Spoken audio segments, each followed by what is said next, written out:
this video, we are going to talk about custom values. To access your custom values, go to Settings and click on the button called Custom Values. Now, there is custom fields and custom values in the settings, but they do have two distinct differences. So custom fields are what you set up for your customers. These are fields that you might add to forms, and they will appear under the customer's contact tags in the additional fields. Custom values are values that you fill in and you create for your business and your users. So there are many uses for custom values. We'll quickly show you how to set one up, and we'll give you a couple of different examples of how you use them and show you how you can insert them. So to create a custom value, come under Custom Values and click the big green button called Add Custom Value.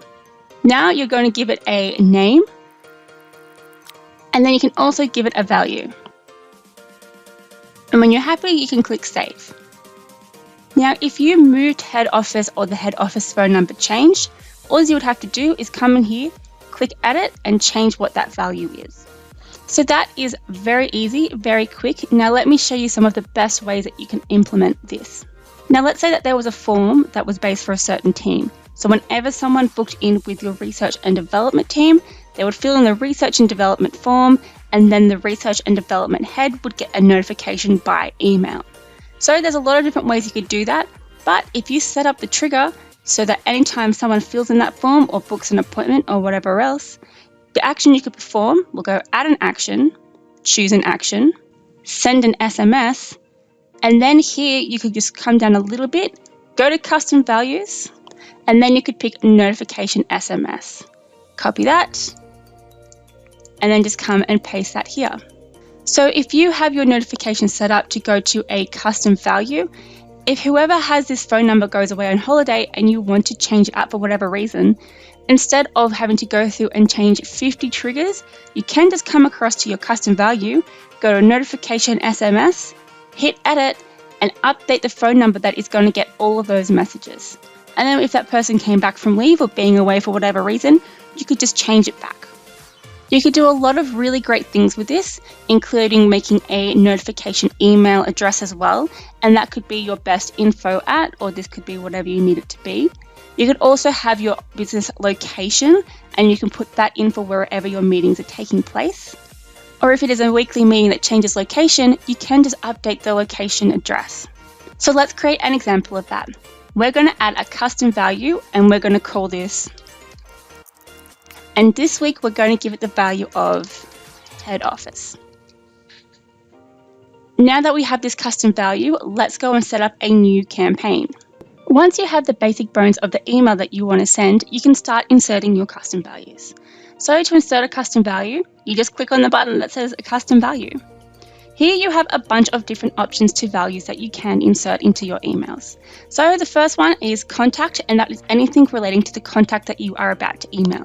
So you can insert their full name, their first name, their last name, email, phone number, anything else that you have set up with them, as well as the custom fields that come from your forms or surveys. After that, you have user, which is the user that you have set up within your platform, and that should be whoever's logged in. So you can also insert your user's full name, first name, last name, email, whatever else. After that, you have appointment, which is for any appointment details that they have booked in using your calendar. You can also insert the name of the calendar. And going down, it's pretty self-explanatory, anything to do with your campaign, the message, the account, which is what you have logged in as, and your business name. So you can put in your business's address, your business email, phone number, anything else that's very useful.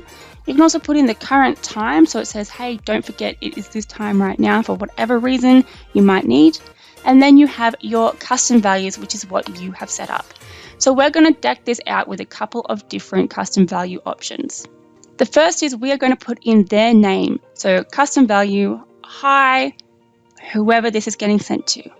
Our weekly meeting will be taking place at, and we'll come in and put the custom value of the weekly meeting location. If you have any questions, please contact us on, and now you could put in a custom value with the best phone number, or you could put in the account phone number or the account email address. And I will quickly jump out of this to show you where you do set those.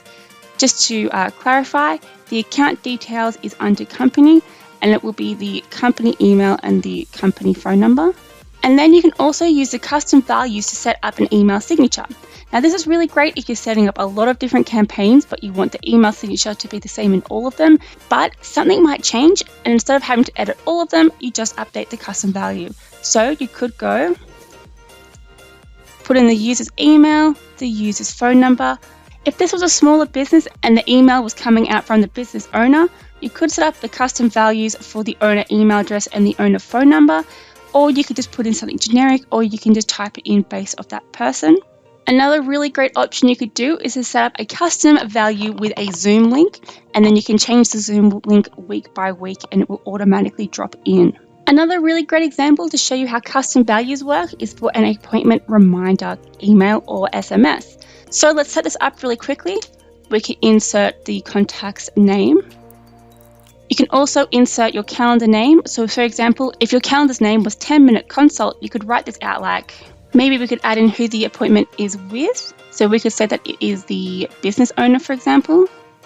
Account owner first name. And we'll also now put in the appointment's time. We'll go start date time. If in the calendar you set your meeting location as a Zoom link or a location name itself, then we might insert the location that we set up in the calendar. So it might have been a Zoom link or it might have been a physical location.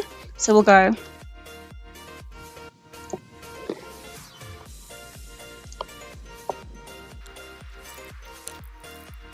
Then we might also give the option to reschedule, so we can do that by putting in the appointment value of reschedule link. And then we might also want to give them a phone number, so we can put in a custom value for the business point of contact, or we might also put in the account's phone number. So as you can see, that is a lot of details, but when we send that to a customer, that will automatically be populated. So let's save that.